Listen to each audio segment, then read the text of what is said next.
Hello friends, আসসালামু আলাইকুম। আজকের রেসিপিতে স্বাগতম জানাচ্ছি। আজকে একটু মুরগির মাংসটা ভিন্ন রকম করে তৈরি করে দেখাবো। এভাবে তৈরি করলে সত্যি অনেক বেশি মজা হয়। প্রথমে চুলায় একটি প্যান বসিয়ে প্যানের মধ্যে পর্যাপ্ত পরিমাণ তেল দিয়েছি।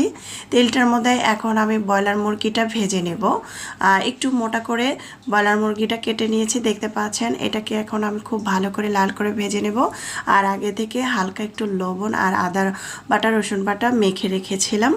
এখন আমি খুব সুন্দরভাবে কিন্তু লাল করে ভেজে নিয়েছি। এখন আমি মুরগির মাংসটাকে উঠিয়ে নেব।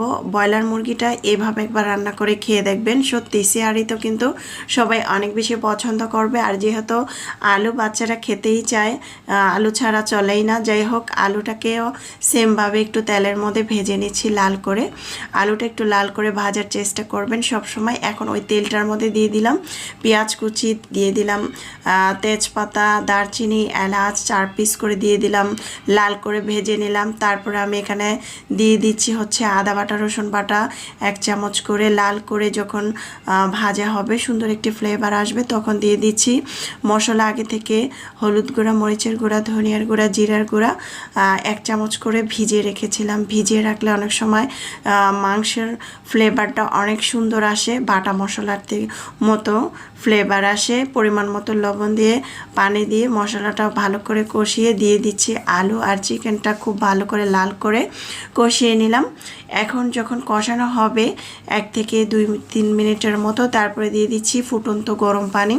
এখানে কাঁচামরিচ দিয়েছি, কয়েকটা টমেটো দিয়ে দিচ্ছি। আপনারা না চাইলে স্কিপ করতে পারেন, তবে দিলে খুব মজা হয়। ঢাকনা দিয়ে ঢেকে রেখে দিলাম।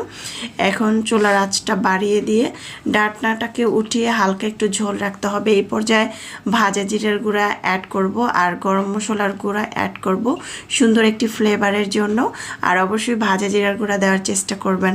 সত্যি এই তরকারিটাই এত বেশি মজা আর এত সুন্দর ফ্লেভার, বাসার বাচ্চা থেকে বড় সবাই অনেক বেশি পছন্দ করে আমি যখনই এইভাবে তরকারিটা রান্না করে থাকি।